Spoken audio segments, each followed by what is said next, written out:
who steps in? Who doesn't want fighting? Who wants peace in the empire? The one that wants peace in the empire is Rome. Because Rome, when they have peace, they can collect taxes and everything goes well. When they've got two brothers duking it out, they can't get tax money out of them. What are you going to do?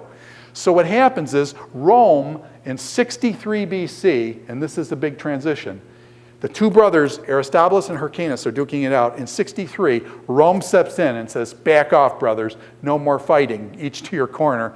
Take a time out here. And basically, Rome in 63 BC steps in and takes over Palestine. Okay? So 63, Rome takes over. Guy named Pompey. Pompey comes in.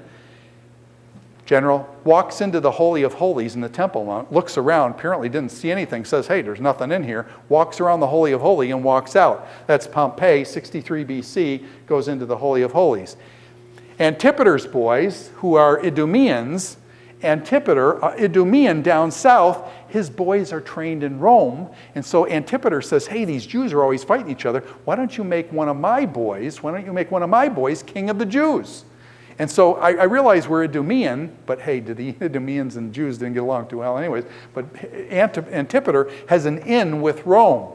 And so what he does is he makes a request to the Roman government. Now, the Roman government structure, we get various things, and I don't want to spend a lot of time on this and things, but the senatorial provinces, you've had Rome, the structure from Rome. You've got the emperor at the top of the pile, you've got the Senate underneath, or however the configuration there was back and forth, the emperor, the Senate, and then you've got these senatorial provinces. You've got the legions, the Roman legions, and the various generals in the Roman legions, the centurions, and then you've got common people and you've got slaves in the empire. And so you've got the imperial provinces, you've got legions, army legions that answer to the emperor, and then you've got this kind of client state setup, okay? This client state setup where Israel would be a client state to Rome. So it'd be like a patron and client, and Israel would be a client then that had to pay taxes. And what did they benefit? They benefited peace and harmony. Rome would make it so it's peace and harmony so they could trade and stuff. But what would they do? They had to pay taxes and had to be nice and not fight and stuff. And so basically you had this Rome and then these client states going down. Now, Herod.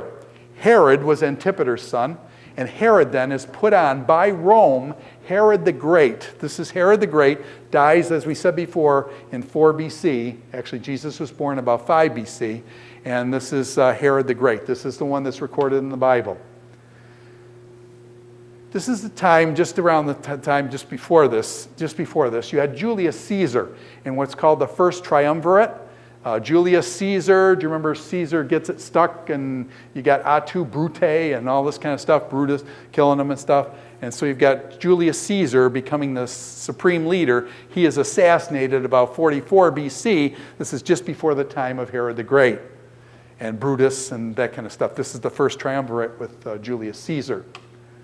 Herod, about 37 BC, Herod is made king of the Jews.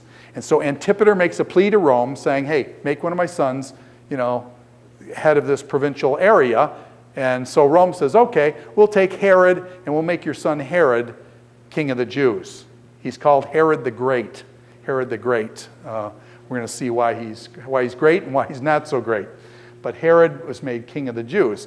By the way, when he's made king of the Jews, can you see why Herod would get a little upset? The Magi come from the east following a star. They come to Jerusalem and they ask Herod, where is he who has been born king of the Jews? Was Herod born king of the Jews, or was he made king of the Jews by Rome? And so now the Magi come and ask, where is he that's been born king of the Jews? Herod gets a little bit upset about that. I'm the king of the Jews, So if you can't be a Jew and you're an Idumean, you're of the stock of Edom, of Esau's descendants. Esau becomes Edomite, Edomite becomes Idumean. You're an Idumean, you're Herod. If you can't be a Jew, the next best thing you can do is marry a Jew. And so what he does is, Herod is kind of a fox, okay? Herod, what he does is he marries Mariamne. Mariamne is a Hasmonean. Now, what's a Hasmonean? A Hasmonean means she is of the line of Simon the Maccabee, John Hyrcanus, Alexander Janneus, all the Maccabees down. The Maccabees were the leaders of Israel. Going back to the Maccabees, the Hasmoneans were the leaders of Israel. And so he marries this princess of the Jews that goes back to the Maccabees. Okay, so he's very smart. He marries Mariamne. Now there's going to be some problems. There's a woman in Egypt at the time, and her name is called Cleopatra. Cleopatra is in Egypt, and Cleopatra hates Herod's guts. Is there anything worse than the scorn of a woman who's in power? She hates Herod's guts. So what she does is she says, okay, Herod, I don't like you, man. You're a jerk. Probably was. So she sends him on these all wild goose chases out in the desert. And she says, Herod, I want you to chase the Bedouin. Oh, there's some Bedouin out in Arabia. You got to go out in the desert and chase these guys out in the desert. And Herod says, what is this? I'm chasing guys in these Bedouin? These Bedouins are nobodies. They're riding camels out in the middle of the desert. I don't want to be doing that. I want to be sitting in my palace with my royal, entourage around me and things. No. She says, you go out and chase these guys. So Herod is put on all these wild goose chases by Cleopatra. On one of the wild goose chases or whatever, Herod says to one of his guys, if I don't come back, you kill Mariamne, his wife. If I don't come back from this exploit out to get these Bedouin, you kill my wife. Now, apparently, because the woman's Jewish and the guard was apparently Jewish, the guard told Mariamne that Herod said if he didn't come back, he's going to kill you. Does that make real good for a husband-wife relationship? The husband goes off to war. If he doesn't come back, the wife has been told that she's going to be killed. Needless to say, the relationship starts fracturing, and Herod ultimately ends up killing Mariamne. Okay? He ends up killing Mariamne, his wife. It was one of the only people he trusted. I saw a play in Jerusalem where Herod is running around like a crazy man. Herod was paranoid. Herod was paranoid. Well, actually, is it paranoid when people actually do want to kill you? Maybe that isn't paranoia. But he was running around like a crazy man saying, Mariamne, Mariamne, and he's the one who killed her. Oh, Mariamne, come back. And he's the one who killed his wife. And so, anyways, Herod kills his own wife. The wife that he supposedly loved, he kills his own wife. And so this shows you the kind of guy he was. Cleopatra is married to Mark Antony. You got Mark Antony and Cleopatra. This is the second triumvirate. And then you've got Augustus coming out of this. Augustus Caesar calls himself Savior, and he is the good news, the announcement, basically in the book of Luke, with Augustus Caesar is when Jesus is born. Augustus Caesar, and then Herod the Great is king, and Augustus is Caesar, and this is kind of the setting for the New Testament. One other thing I should say about Herod, and two other things I want to say about Herod. Herod was a major jerk, killed his wife, and I'm going to show you something else that did worse than that, or as bad as that. Herod was one of the great builders of the ancient world. Herod was an incredible builder. Herod, along the coastline of the Mediterranean, there was only one port at Joppa, really. Joppa, we call it Tel Aviv today. Just up the street, he says, I want to build my own harbor up at Caesarea. So he goes up the coast a ways from Joppa or Tel Aviv, and he builds a place called Caesarea Maritime on the Mediterranean Sea.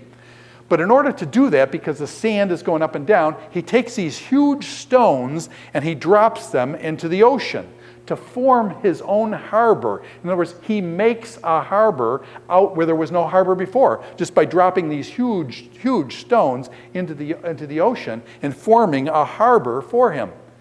Now, how do you connect rocks underwater? Well, normally if you're above water, you use a thing called cement. Herod, and I think was known in Rome, figured out a way of congealing cement underwater. So Herod got underwater cement and developed and connected his rocks with underwater cement. By the way, those huge stones, and you can see on a satellite image, to this day, you can see the harbor that Herod built. It's absolutely incredible. By the way, who was imprisoned at Caesarea that Herod had originally built? Paul will spend a couple years, I think it is, at Caesarea as he's waiting trial in Jerusalem and then ultimately gets shipped to Rome. So Caesarea becomes a big thing on the coastline. Herod built that harbor and all sorts of stuff. Herod was a builder. Herod was an incredible builder. And by the way, talking about the temple, Herod extended the Temple Mount, took the small temple that was built in the time of Ezra and Nehemiah, and he remodeled it and made it into one of the 7 wonders of the ancient world. A huge temple on a huge platform. And that platform, by the way, is still used by the Dome of the Rock and the Al-Aqsa Mosque. Even till this day, that platform of Herod is still in existence and still being used. People walking on that platform till this day.